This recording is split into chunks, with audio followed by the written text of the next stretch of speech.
Yves, aujourd'hui, n'est pas allé très loin en mer. Il explore un drôle d'endroit tout proche où la lumière, filtrée à travers des claires-voies, dessine des ombres mystérieuses, mais où la vie marine éclate en bouquets buissonnants. C'est là, à l'abri d'un banal ponton de marina, qu'Yves est venu promener sa caméra pour nous faire découvrir une oasis luxuriante et imprévue. Yves va retrouver Michel, qui lui, sagement, a préféré ne pas patauger dans l'eau.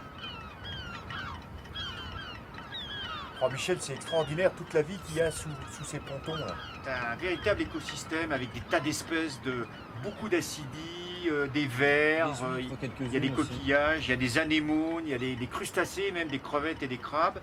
C'est incroyable, c'est exubérant de vie.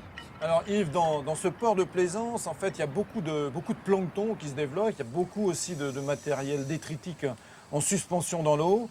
Et c'est une eau qui est très riche aussi parce qu'il y a des apports de sels minéraux par les eaux douces qui arrivent, ce qui fait que eh bien, le plancton va se développer, surtout en été, et va représenter une source de nourriture pour toute cette faune fixée qui va, pour se nourrir, créer un courant d'eau.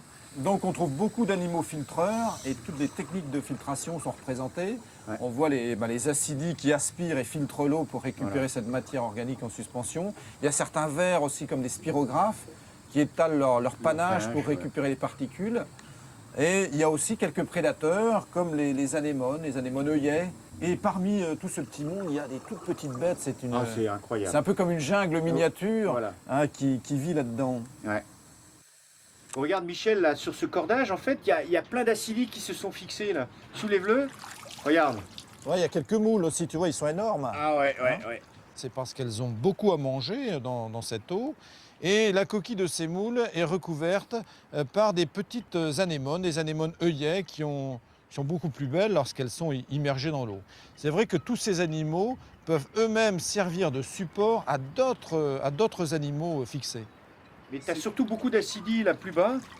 Il y a des grosses phalousias et puis voilà. Tu as des... Hop là. Ben voilà les acidies, les phalusias dont tu parles. Contrairement à leur apparence, ce sont bien des animaux qui vont se nourrir en filtrant l'eau. Ils vont prendre une véritable pompe. Hein. Voilà, on pourrait comparer ça à une pompe d'aquarium qui aspire et retient les particules. Alors il y a deux ouvertures. L'eau va rentrer par ce qu'on appelle le siphon inhalant qui est ici et ressortir par le siphon exhalant. Tu vois, si j'appuie dessus, il y a de l'eau qui sort. À l'intérieur vit l'animal, il ressemble à un sac un peu transparent et il va utiliser sa branchie pour non seulement respirer, prendre l'oxygène de l'eau, mais aussi pour filtrer l'eau. Alors, un animal comme cela va filtrer plusieurs litres d'eau par heure. Ah ouais, c'est très important. Voilà.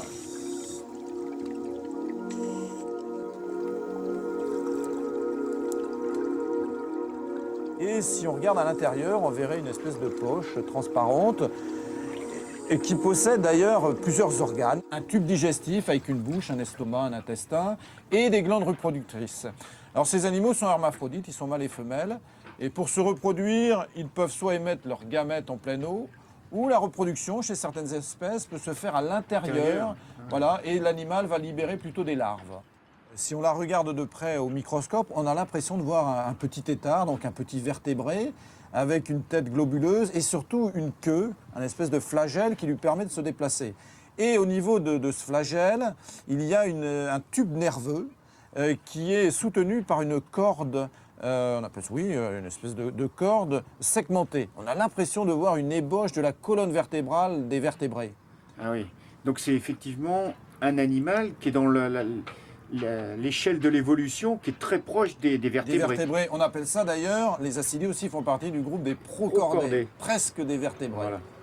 Et une fois qu'elle s'est fixée, eh bien cette queue, cette ébauche de colonne vertébrale va disparaître, va tomber et on va obtenir un animal comme ceci qui est cramponné au rocher et qui ne se déplacera plus. Donc cet espoir de vertébrés, si on veut, est tombé à l'eau. Oui.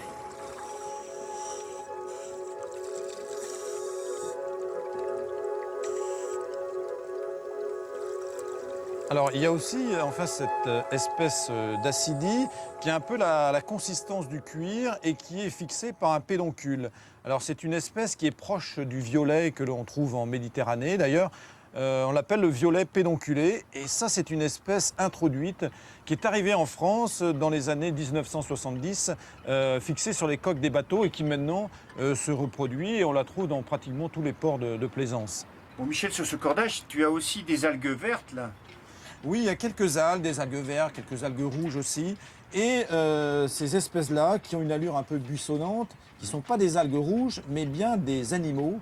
Autrefois, on appelait ça les animaux mousses. Ce sont des bryozoaires qui forment des colonies ramifiées. Oui, de tout petits Oui, individus. Hein. voilà, et qui vont se nourrir aussi du plancton microscopique qui flotte dans l'eau. Et surtout, ce qui est intéressant d'observer, c'est toute la vie qui se cache entre ces rameaux de bryozoaires, là, comme les caprelles notamment, qui sont des petits crustacés. La vie sous-marine nous prouve ainsi tous les jours qu'elle n'attend qu'un signe. Des millions d'années d'évolution lui ont fixé un objectif essentiel, se reproduire et coloniser de nouveaux territoires, même ceux qui nous paraissent les plus ingrats, pour peu bien sûr que nous, les hommes, leur laissions une petite chance de survie.